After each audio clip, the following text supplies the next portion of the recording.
Alright, welcome to 601 Statistics.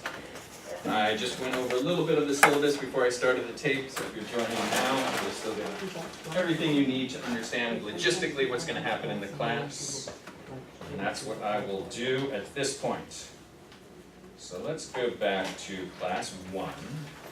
So we've got the date, I'm on page 3, class 1, we've got the date, of course, we've got the topics we'll discover, and in the far right-hand corner, we've got assignments. I recommend you take a look at these assignments before class if possible, just to start thinking about these terms and be in a better position to absorb the material. I've just got a list of everything I suggest you do with that material. Practice exercises that will be related to the concepts we go over in class. Sections I suggest you read to prepare that material. So for the first class, I've got work these chapter exercises, read this, work this, read this, work this, work this, read this, work this, okay. And then number 8 is Excel exercises. So I've got some recommended homework you do just for the exercises, just to be ready to understand the material.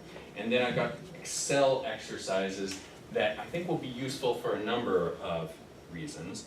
1, it's a chance to practice this material. 2, it's also a chance to use it in a format that could potentially be much more useful to you in a business environment. So if you're going to do some statistical analyses at work, if you're going to show your manager something, and you're able to do this fluently on Excel, then I think that's going to help you make use of the material. Alright, so I've got some Excel exercises for each class that I will ask you to do and turn in. So the homework problems where it says work these exercises, that's just optional. Get ready for the quiz and get ready for the exam.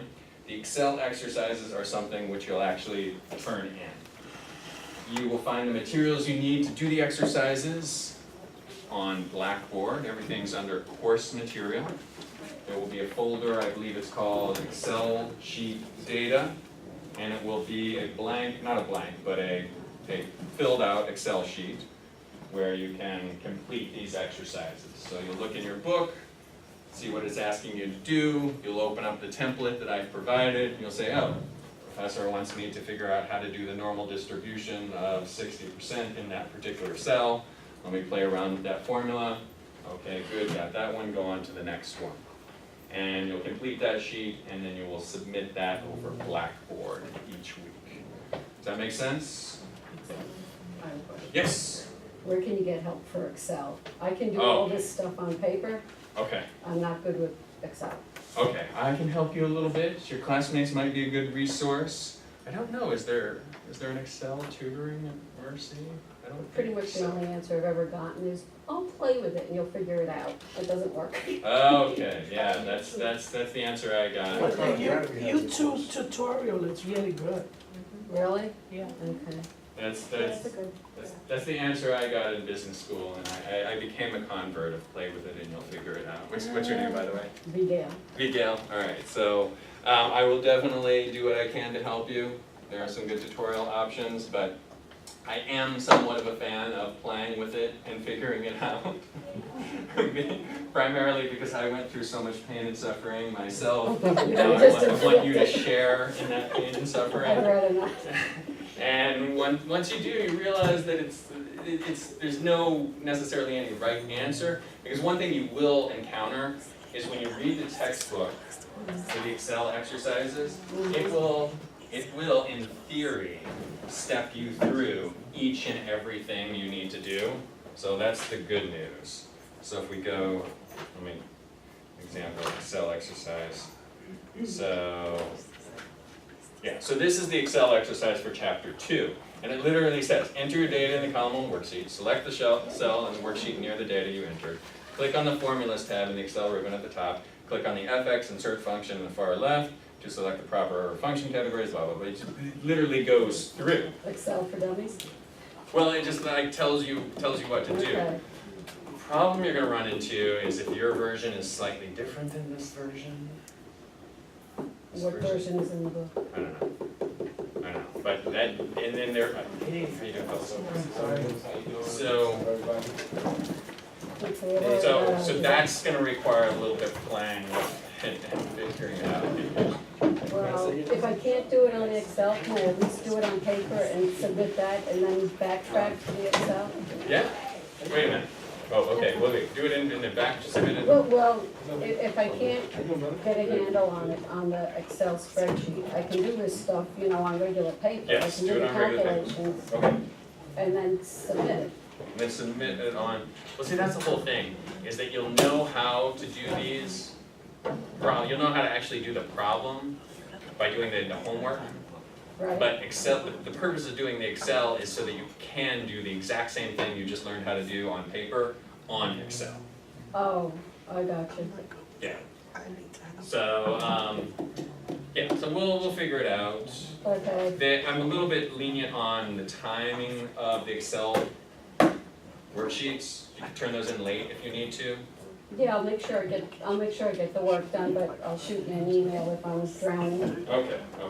The textbook, Yes. which one, because I've been seeing different ones, You've been seeing what? different versions, I wasn't sure which one. Yes, same here. Can I take a picture? Which one? Yes. The blue one, okay. Can you tell me what edition is that? This is annotated instructors. There's a loose leaf, but there's a loose leaf, yeah. Why didn't I know that was- Yeah, the loose leaf, do you want to yeah, I think the loose leaf seems to work well. Here's one. Oh, what does that say? Is it annotated instructions? Okay, that's fine. Yeah, get that one. You could. What does it say, that one? Annotated instructions first. So, is anyone looked, like, you had the syllabus information and you looked online and there was confusion as a result of that? It's just different editions that are online. Different editions, Like like this there's, is like, I think the 13th edition, there's other editions that they're selling. like the 12th edition, Yeah, 11th exactly. edition? Okay, are they all, that's 2014, right? Yeah, Yeah, so are there different 2014 editions? No, Okay. there's older versions of, Yes, so you want the 2004, the binder version is good, it's the exact same thing, it's just loose leaf. Thank you. So, you want the 2014 edition. If you already have an older edition, I got this question a couple of times. If you don't have it, I would suggest you buy the 2014 edition. If you already have an older edition, you could try a strategy where you make friends with someone in class and compare your edition to their edition to make sure that you have the right information, and where you don't, copy off of your friend. That is a strategy you could potentially use, but I think it would be easier to have the 2014 version. Okay. So who needs a syllabus and class slides? Do you need syllabus?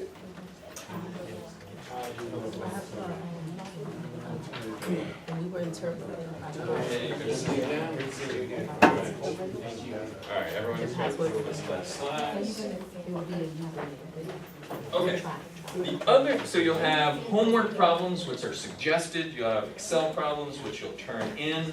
The other thing you'll do each week is a quiz. A quiz on the material from the previous week will be due the following week. You will take that on Blackboard. It will be a 1-hour timed quiz. It will be 2, 3, 4, 5, 10 questions, just covering the material that we went over in the previous week. If you do the homework problems, you should be in good shape for the quiz. At the same time, sometimes students get a little scared or frustrated by the quiz questions because it's the first time you're encountering the material in the test environment, it's timed, and also maybe you rush through the homework. So do your best, but what I will tell students who get frustrated with that is that the quizzes will just be warm up for the exam. So the material and the questions that are on the quizzes, you will see very similar questions on the final exam. So use the quizzes as an opportunity to ingrain the material and ultimately prepare for the exam. And the quizzes do what, before class, the next class? Yes, yes. So the material will go over tonight. There'll be a quiz which you will take on Blackboard. Please complete that before you come to class next week. Because we actually will sometimes just go over the answers in class. So I ask that you do complete it. Question? The quizzes, after we complete them, will we be able to go back over them? Yes, you will. You will immediately see all the questions with the correct answers. And the way that you go back over them is you click on My Grades, then you click on the quiz. It'll be, class quiz number 2, class quiz number 3. And then you'll click on the score that you got. And then you'll see all the answers. So is it multiple choice or It's fill in the There are a blank? couple multiple choice, mostly it's short answer. It's just, find the proportion, confidence interval. And you'll do the calculations and you'll write it Are in they there. graded like Khan Academy, is it like to the 10th or the 100th? No, I grade all of them. I'll go through and compare the answer. And you'll see not only the answer, but you'll see the actual work. I've gone through for every quiz question and spelled out the work and spelled out how it's done. Yes? Will there be extra credit? There will not be extra credit, but the way the grading breaks down, you'll have 8 Excel worksheets, which are worth 5 points each. You have 8 quizzes, which are worth 5 points each. So that's a total of 40 points for the Excel worksheets, 40 points for the quizzes, and then the final exam will be worth 40 points. So they'll each be worth a third of your grade. So the Excel worksheets, if you turn them in, make a good effort, you're gonna get 5 out of 5, you're gonna get 40 out of 40 for that. That's easy. And like I mentioned, a little lenient if you need extra time. Alright, so that's 1/3 of your grade, 100% right there, as long as you put in the effort. The quizzes, as I mentioned, sometimes students struggle and they get a little scared, but as long as you know the material and are able to do those calculations on the final, you can count that third of your grade as a strong percentage. So you'll have 100% on the Excel if you just even try. You'll have a good grade on the final as long as you know the material. And maybe if you struggle a little bit on the quizzes, I wouldn't worry too much about that. Make sense?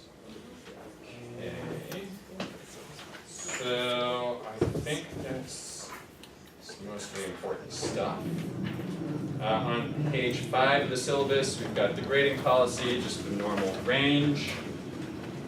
On the bottom of page 5, we've got the assignments and point value. As I mentioned, the quizzes, each worth 5 points, Excel worksheets worth 5 points, and the final exam, the end of the semester, worth 40 points, total 1/4 of your grade, 1/3 of your grade, excuse me. Okay, so let's go back to the first page, attendance policy, plagiarism and cheating policy. Attendance policy, I don't take attendance. I hope you get something out of my class. I hope you want to come to class. So I'll try to monitor it that way. If you can't make it, like I mentioned, I will record the classes and there'll be a link to that on Blackboard. So if you can't make it and just need to know the material, you can watch the video.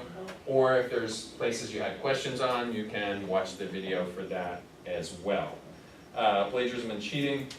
Yeah, I just want to mention there is a lot of trust involved with doing a class that has all the quizzes, and you'll actually have the final exam online as well. So 100% of your testing will be online. Please do not cheat. I'd like to ask you to do that, number 1. I don't say this to scare anyone, I really just say it to impress you, to show you how much work I've done on Blackboard. For the final, I actually went through the extremely painful process of creating individual exams, 20 individual exams. So you will have a unique exam for the final. And so if you trade answers with someone, I'll not only know that you traded answers, but also who did it. So I wanted to just maintain some integrity of the final exam for sure, that way. The quizzes, if I get motivated, I might do that for 1 or 2 of the quizzes, but the quizzes, I'll just have to say, it's your chance to learn, it's your chance to get something out of the material, so please do not share answers with other students. Okay. Yes? I understand that we are able to get, say, Microsoft Word, Office, and its other counterparts for free. Do you know how to go about doing that? Because my free trial expired on my laptop, so in order to. Oh, do that- okay, so your question is, as Mercy students, you have access to free Microsoft Word? Right, like to actually be able to download, yeah, Microsoft Office, to I download. actually do not know the answer to that. I would direct you to IT, and I can give you their number after class. And if that doesn't work, you can ask me, you can email me or ask me again, and I'll direct you to someone else. Okay. Let's see. I think that is it. Any questions on the structure? Yes. You said we need a calculator, the one on our phone fine, What's that? the one on the phone is fine, calculator? Or, Yeah, I don't know. What do you think, Lisa? Do you think students in my class are successful with a phone calculator? In 507, they weren't, They were not. no. Okay, so. So I Because got there's like one- weird functions that you have to put in that the phone doesn't calculate, yeah. Some people try it, but I think it might be a little bit difficult. You can turn the phone sideways and you can technically do it, but you might be better off spending 10 to 15 bucks and just getting, you don't need a graphing calculator, you don't need one like, Something like that? yeah, you don't need one like that, but you need, you will need exponent functions such as 5 to the third is 125. You will need factorial function, which is that exclamation point. You would need square root functions. Those I think are the only ones I can think of. Alright, the phone has it. Alright. Yeah. Okay, so let's get started then with the material for tonight. I'm having some trouble with the computer, so I will do this for at least the first half of class. I'll walk through the slides, and I will do calculations on the board.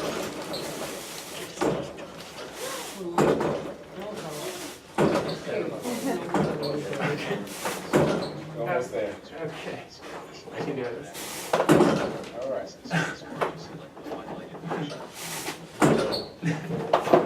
Okay, alright, I'm afraid to keep pulling. So then it's like, done. Oh, okay, there we go. Okay.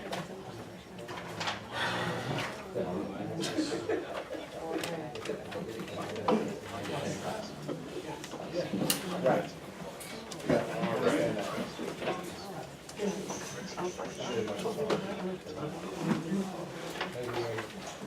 Alright, so I'm just gonna walk through the slides then, and maybe we'll take a break and I'll get the computer working, and we can do this over the projector. So the main thing, so if you look, I'm on page 1, class 1, the outline. The main thing we're gonna talk about tonight is the normal probability distribution, fundamental thing of statistics. I've got a process where I'm gonna teach you how to calculate the normal distribution. In order to do that, I need to teach you combinations, I need to teach you the multiplication rule of probability, and then we will warm up with the binomial probability distribution. And then we will look at that and we'll say, wow, look what we've created. We've actually created the normal distribution. What does that tell us? That tells us a lot. And one way that we're able to use the normal distribution is by using z-scores. Z-scores standardize what's on the normal distribution that allow us to put any distribution of data in a standardized format. And then we'll talk about measures of central tendency, measures of dispersion. This is mean, median, and mode, and standard deviation. Some basic intro stats stuff. So, we're going to concentrate on for the next 40 minutes or so is the normal distribution. And I'm going to start by teaching you combinations. So let's do that on page 2. Combinations. So this is a counting mechanism. I'm going to pose the question. Suppose you have a group of 4 people, Ann, Ward, Jen, and Al. How many different teams of 2 could you have? Okay, well, let's just think about it. So, Ann, Ward, Jen, and Al. So, we could have Ann and Ward, that's 1. We could have Ann and Jen, that's 2. We could have Ann and Al, that's 3. Okay, we've got all the teams with Ann on it. Now how about Ward? We've already got Ward and Ann. How about Ward and Jen? 24. Alright, how about Ward and Al? That's 5. We've got all the teams with Ann and Ward. Now how about the teams with Jen? We've already got Jen and Ann, we've already got Jen and Ward, so we need Jen and Al, that's 6.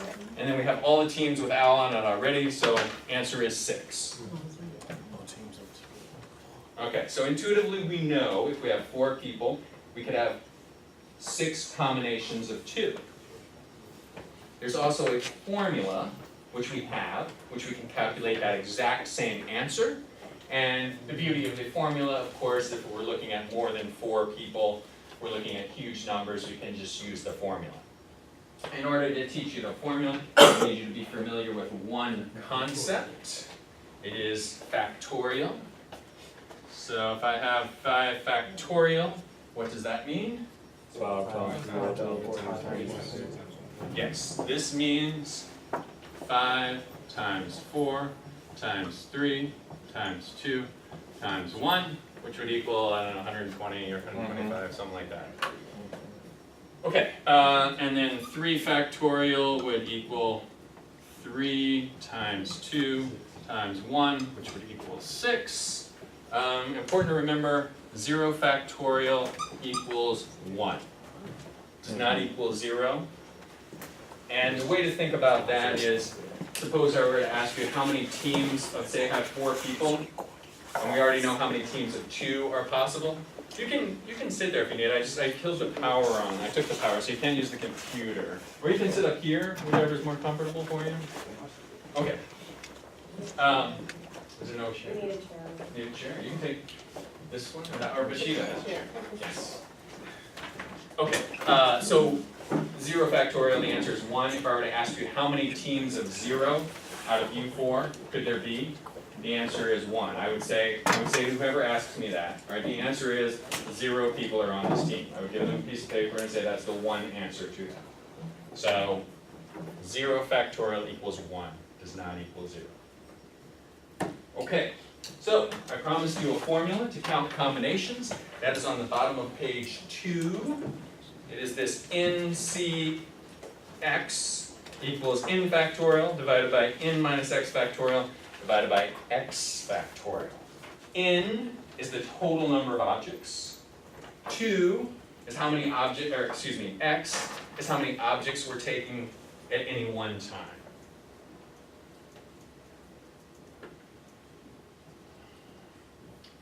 Okay, so in answer to the question we just intuitively worked out, all right, we have 4 people, teams of 2. So let's use the formula. 4 factorial. So we have n, this is n, and this is x. The 4 is n, the 2 is x. We have 4 factorial over 4 minus 2 factorial divided by 2 factorial. All right, 4 factorial is going to be 4 times 3 times 2 times 1, which is 24. Yeah, 24. Fantastic.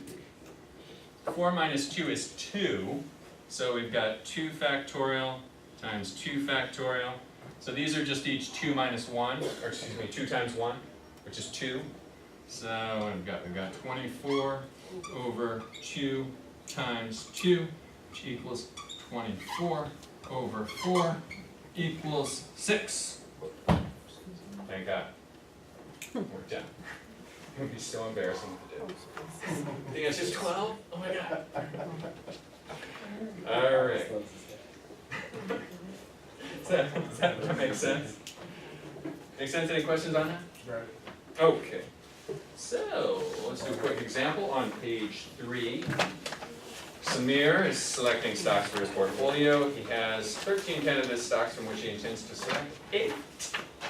How many different portfolios of 8 stocks are possible? So Samir is looking at these 13 candidate stocks. They all fit his criteria. They're large growth, information available. He likes them, but he needs to just select 8. And we want to know how many different combinations of 8 are possible. Does everyone know how to solve this problem? Question? Would it be the same, we're using the same formula? Absolutely, Would it be absolutely. Yes, what? the Go ahead. same thing, 13I over Yes. 13 minus 8? Yeah, 13 would be here, Yeah. 8 would be here, and you do the formula here. Let me go ahead and write it out, because the challenge in this tends to be the first time people use their calculator. So let's just make sure we can understand the math. So we've got combinations, 13, 8 is going to be 13 factorial over 13 minus 8 factorial divided by 8 factorial. Okay. So, does everyone have a calculator? Most people have a calculator. Why don't we take 3 minutes to see if you can get some familiarity with that and give me an answer?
Yes.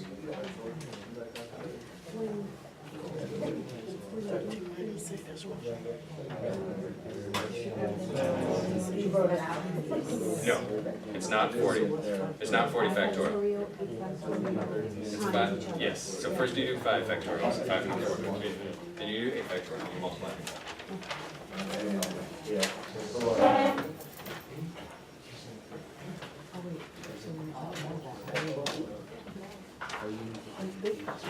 All right, if you have the answer, just blurt it out really loud. 1287. I like it.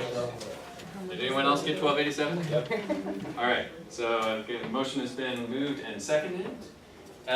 This is also just a chance to play around with your calculator, so you may not have quite gotten there, but this is just something you'll want to go home and practice and make sure you're capable of doing with whatever calculator that you're using. So we ready to move on to the next subject? Got combinations? Okay. All right. The next thing I want to teach you in our quest to build the normal distribution is the multiplication rule of probability. And we're going to start with the fundamental rule of probability, which is at the bottom of page 3.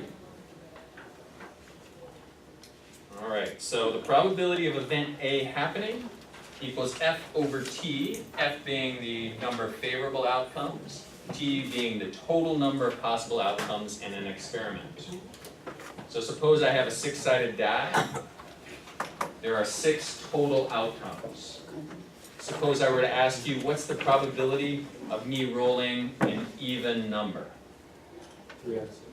3 out of 6 is correct. You would count the number of favorable outcomes.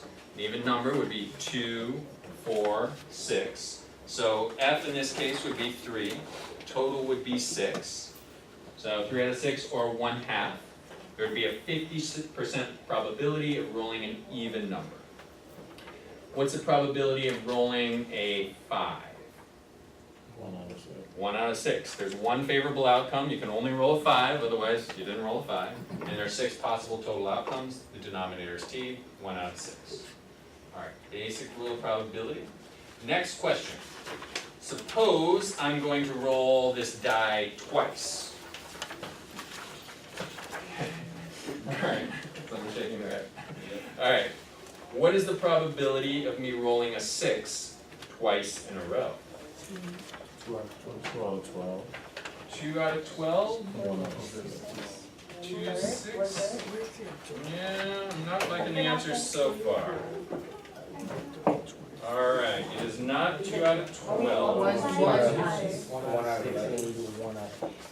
Oh, 1 out of 5. That's 1 out of 30? No, those are for the deli booth. 1 out of 30, you're on the right track. Oh, yeah, alright. 1 6, it's still 1 6. Alright, you're on the right track. I like what you're doing. You're actually doing an advanced move, conditional probability. But in this case, Thanks, Andrew. but it happens to be wrong, but you're because you're ahead of us.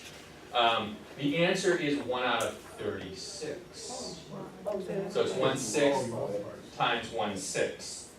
So the first time you roll the die, 1 out of 6 chance. Second time you roll the die, also 1 out of 6 chance. And how we solve this problem is we think of the total number of things that could happen. I'm going to roll the die once, then I'm going to roll it twice. How many different outcomes are possible? 36, right? There's 36 total things that could be, those ways those die could come up. I could get a 5 the first time, a 6 the second time, I could get a 1 the first time, I could get a 3 the second time, the list goes on. And it's a total of 36 possibilities. You with me? Why not 2 over 30? Okay, good, excellent question, yes, okay, so the I know first, the formula, I'm just saying like, why not 2? yes, yeah, you're asking the exact right question. So if we're comfortable with the fact that there are 36 total things that could happen in this experiment, how many ways could I be successful at rolling a 6 twice? Are there 2 ways that this could happen, or is there only 1? There's only 1. Alright, so the answer is 1 out of 36. 9. So, events favorable, 1. I have to roll a 6 twice. I can't roll a 5 the first time and a 7 the second time. It doesn't work. I have to roll a 6 the first time. I have to roll a 6 the second time. There's only 1 way that can happen. And there's a total of 36 things that could happen. So the probability of this event happening is 1 out of 36. I want to take a shortcut to get there. I know the probability of event A happening is 1/6 the first time, and I just multiply that by the probability of it happening the second time. Multiplication rule of probability, the answer is 1 out of 36. You like that? Okay. That is detailed for us, I believe, on the next slide. This is called the multiplication rule, joint probabilities, the multiplication rule. That little box in the center, the probability of A and B happening, that funny symbol, that upside down U, it's called intersection. So the probability of A and B. So this means A and B happening, both happening. Rolling a 6 the first time and rolling a 6 the second time equals the probability of A times the probability of B.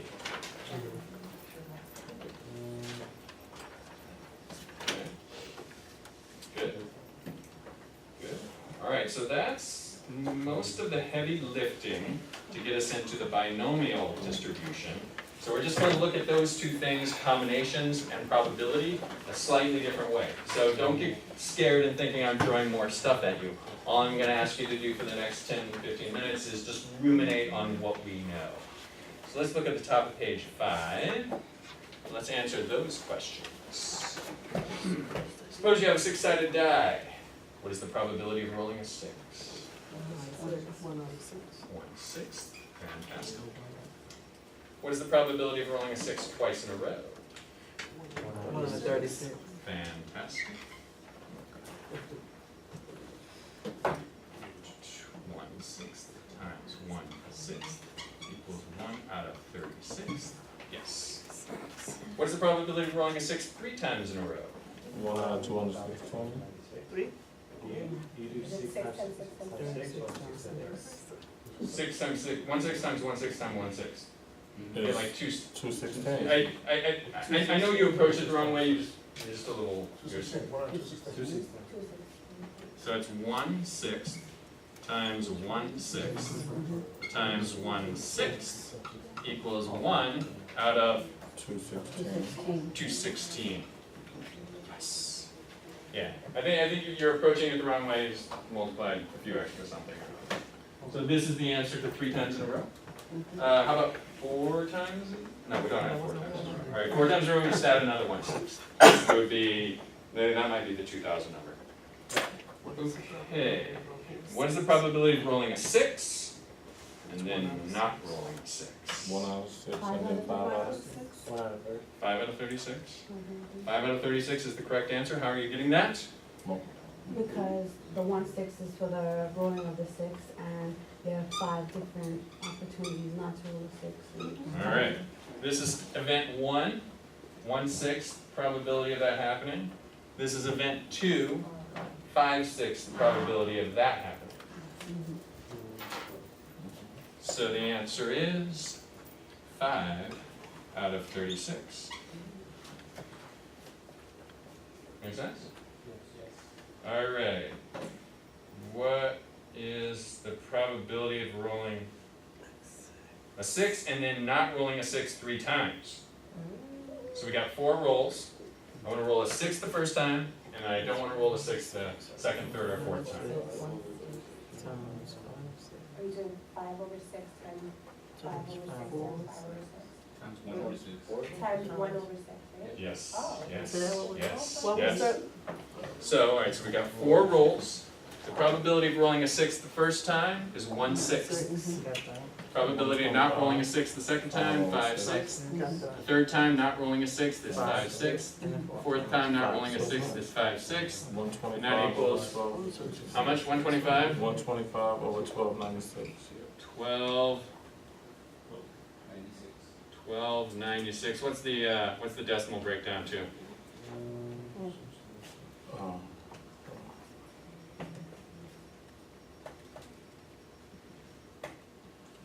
.0964. Thank you. Okay, 0.0964, or we could also say 9.64%. So there's approximately a 1 in 10 chance of that happening.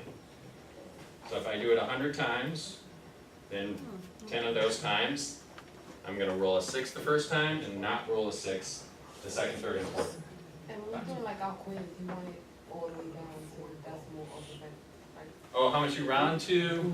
Yeah, so for percentages, I would round to 4 digits, because as you can see, the important part here is 9.64%. So you're gonna wanna go to 4 digits for percentages. So Other numbers, I would go to 2 digits. So we'll move the 4 up to a 5 then, because Yeah. the fifth number's a 5. Right. Thank you. Thank you. Fantastic. All right. So what question are we on now? What is the probability of rolling a 6 exactly 1 time out of 4 rolls? All right, so we already know the probability of rolling a 6 the first time and then not rolling a 6 the second, third, fourth time. Question now is, what is the probability of rolling a 6 exactly 1 time out of 4 rolls? All right, similar. We're going to use this as our basis for answering this question, but it's not exactly the same. Yes? Would it be 1 out of 1296 or no? No, that's less. Less.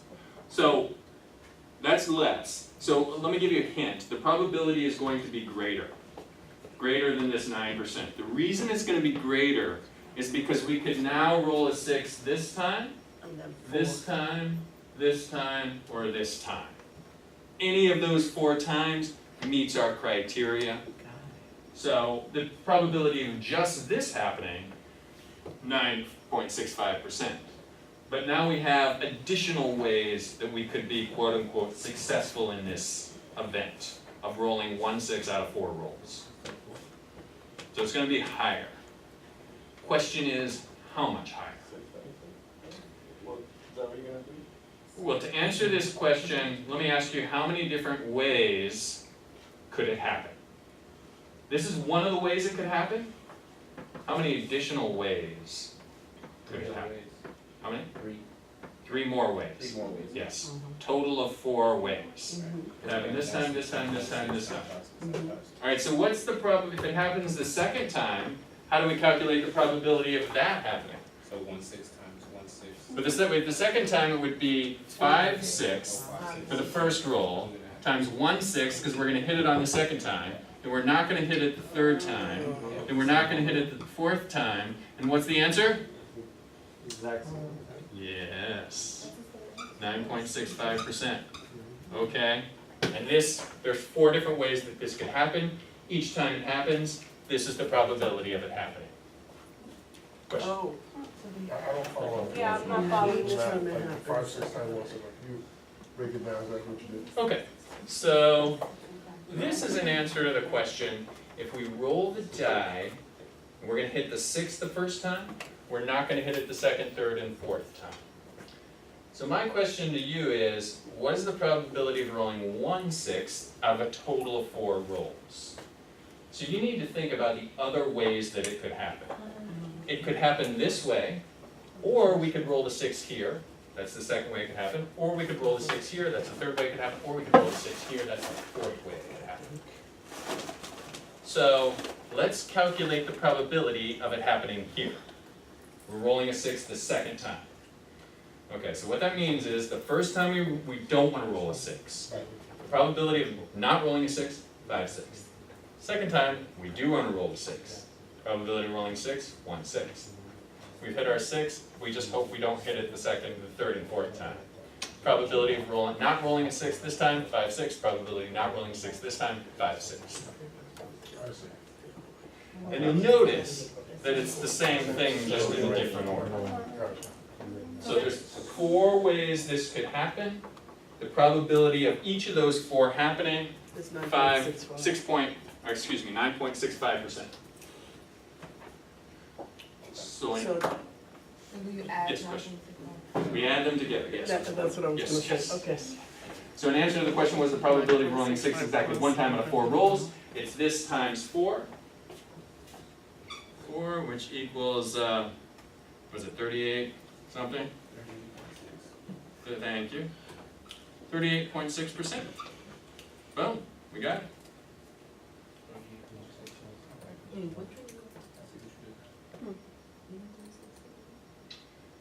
Okay, so I'm going to stay with that exact same question, to which the answer is 38.6%. But I'm going to ask you to use the combination formula we learned 20 minutes ago to solve this question.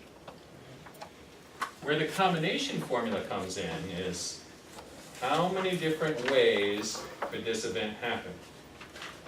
The answer to that is 4. You could answer 4 ways. A more complicated way of me asking that question is, how many combinations of 1 are there out of 4 rolls? Well, if I have 4 rolls, if I have 4 people, how many teams of 1 are there? There's 4 teams of 1. So we know the answer to that. All right, so we're still asking questions we know the answer to, but let's just ask a different question. Now let's use the combination formula to solve that question. Okay, so let's do combination. 4 things, 4 rolls. How many combinations of 1 are there? Let's use our formula. Okay, we've got the formula. That's going to be 4 factorial over 4 minus 1 factorial over 1 factorial. Okay, 4 factorial is 4 times 3 times 2, which is 24. All right, over 4 minus 1 is 3. 3 factorial is 3 times 2, which is 6. 6, okay. 24 divided by 6.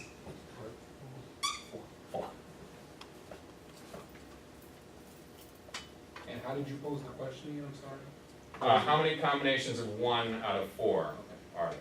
Out of 4 things, how many combinations of 1? Or we could just go back to our original question. What's the probability of rolling a 6 exactly 1 time out of 4 rolls?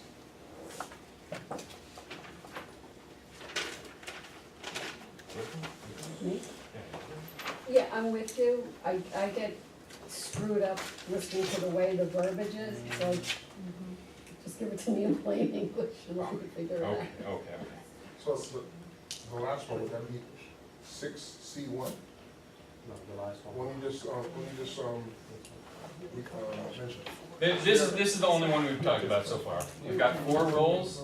How many different combinations of 1 are there? How many different ways? Yeah, so 4 things, how many combinations of 1? And then I got, you said, going back to the first question, how can we do that the same way? So I was trying to figure out. Oh, okay, let's do that. You wanna do that? So would it be, 6C1? It would be 4C2, and the answer would be 6. Why is it 2? So how many combinations of 2? Is this what you're asking? So the question you're asking me now is, how many different ways could I roll a 6 twice out of 4 rolls? Are you asking me that? Well, whichever the first question, you said we're going back to the first question. Well, let's just state this question. Okay. The question we initially asked was, what's the probability of rolling a 6 exactly 1 time out of 4 rolls? Okay. So in order to answer that, we need to know how many different ways could that happen. Well, there's 4 different ways it could happen. Now we could figure that out just in our head because it's an easy problem. We could also figure that out using the combinations formula, which we did. We came up with 4 ways that it could happen. What's the probability of it happening each time? Some variation of this. They all come out to the same thing, 9.65. So you use the combination formula when order does matter? Order does not matter. When order does not matter. Order does not matter, yeah. Okay. That's right. Order does not matter. Because we don't care whether it's the first, second, third, or fourth one. Gotcha. Yeah, and that permutation thing you learned in Turbo, never think about that again. Oh, no. I'm just asking. Wow. I'm being sarcastic. Everything we teach you is valuable, but not for this. I gotcha.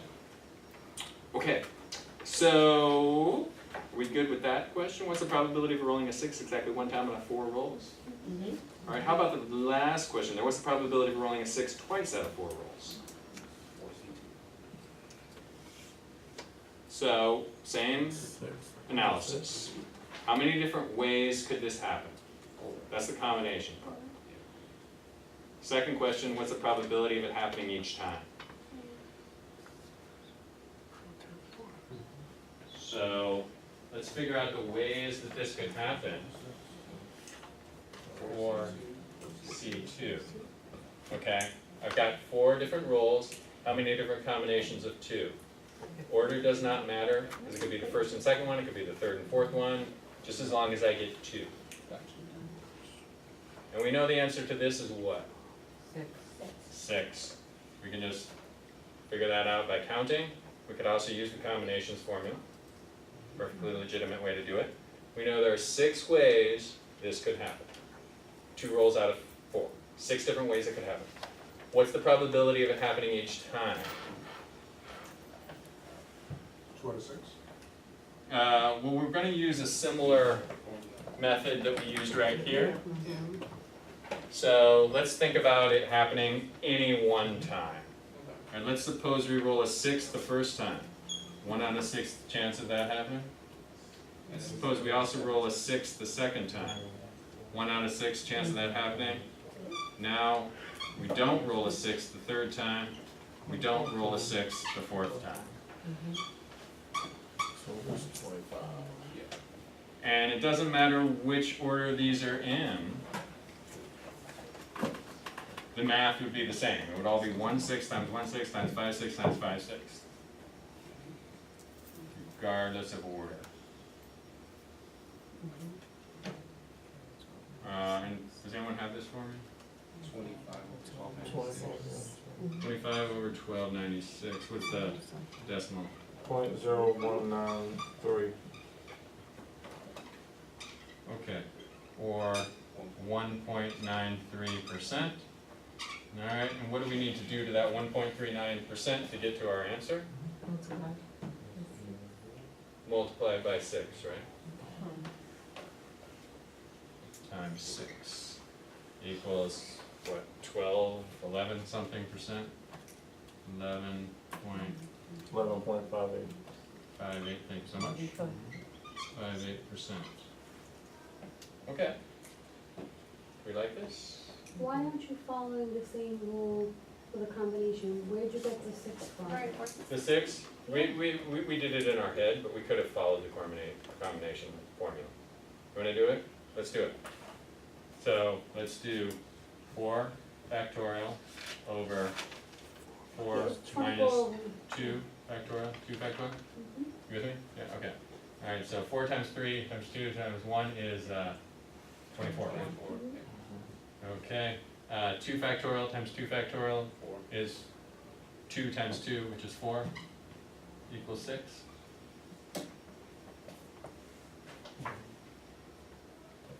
So which, like the homework, which way do we do it? The 11.58% or 6? With the 2-part question is what's Yeah, it's happening, right? it would be a 2-part question. It would be it'd be percent, or I could ask you that. I could ask you how many combinations, and you would just figure that out. And hopefully there's a shortcut on your calculator, like if you could actually punch in combinations. But in any case, you'll figure that out on your calculator. Okay, are we good with this? All right, so this is the binomial probability function on the bottom of page 5. Okay. Probability of x. We were using different examples. Probability of 1 time rolling a 6. That would be where we'd put the x in that bottom slot. Probability of 2 times rolling a 6. We put a 2 in that number. Probability of 3. Put a 3 in that number. Or 4 out of 4 times. Put a 4 in that number. Take a look at the first part of that binomial probability function, bottom of page 5. See that n factorial over n minus x factorial times x factorial? Does that look familiar? That is our combinations formula. So that is how many ways could this happen? And then the p raised to the x times 1 minus p raised to the n minus x. That is this action here. Okay, so this would be p, our probability would be 1/6, would be raised to the 1, and times n minus 1, so, or 1 minus p, which would be 5/6, and we would raise that to the remaining 3 trials. So this we could look at as 1/6 raised to the 1 times 5/6 raised to the 3. Same thing. We like it. Make sense? Sort of. We'll get a chance to practice, don't worry. Okay. Let's. Right. I'm gonna do this. I see some anxious faces. So let's try this binomial formula. Let's do it for our. Let's do it for the second example. Okay. So for this one, we'll leave this up over here. We're going to leave all this up over here, and we're going to do the formula on page 5. We're going to use that binomial formula. All right. So my question to you all is, if I roll a die 4 times, what's the probability of rolling exactly a 6 exactly twice? We're going to solve that question over the next 5 minutes. We've already solved it. We already know the answer. We're just going to use the formula this time. So take a look at that formula and let's plug in the numbers. So it's probability of 2 rolling a 6 twice out of the 4 trials. All right, equals n factorial is the top. Is a total of 4. 4 factorial over n minus x. So n is total number, 4 rolls, 2 is our x, minus 2 factorial times 2 factorial. Alright, we're not done yet. We need this p to the x. Alright, this p is probability of success. Perhaps I didn't clarify that. And the probability of success in this case is 1/6.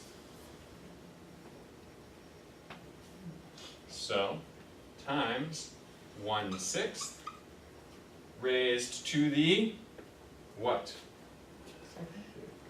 Second power. That is correct. I raise this to the second power times 1 minus p, so 1 minus 1/6 equals 5/6.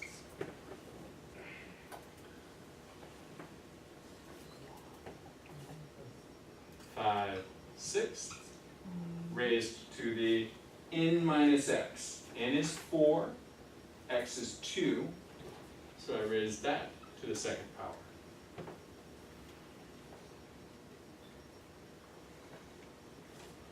And if I do all those calculations, this first part is going to give me 6, and then this second part is going to give me 1.93. And then I'm going to multiply those together, and I'm going to get 11.58%.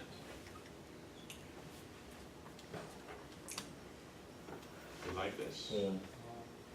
Confused on the last bit. Confused about the last part. Yeah, Which part? can you go back to that piece right there? Yes. So I have p to the x is times 1/6 to the second power, right? Yep. Got that. And then the 1 minus p is 1 minus 1/6. Yep. N minus x, N is the total number of trials. I'm going to roll 4 times. X is the number of successes I'm calculating. so 4 minus 2. Got it.